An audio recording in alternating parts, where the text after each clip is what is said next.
Mana mavu, Lüyüçangdaki Nurkan çay tamlarının tegi joylashgan Moңbulaq import mahsulotlarini sotadigan dükkan şu. Mana bir şey içirip nasip.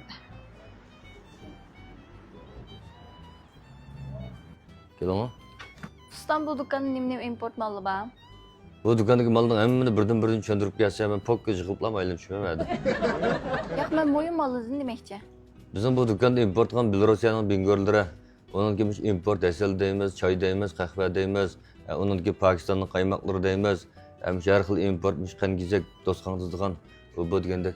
Onunki ichimliklarimiz bor, har qaysi davlatlardan import qilgan mallar. Aloqa telefon nomerimiz 139 99 41 17 89. Nima oldinglar? Metro. Nechina? Bizne. Mana.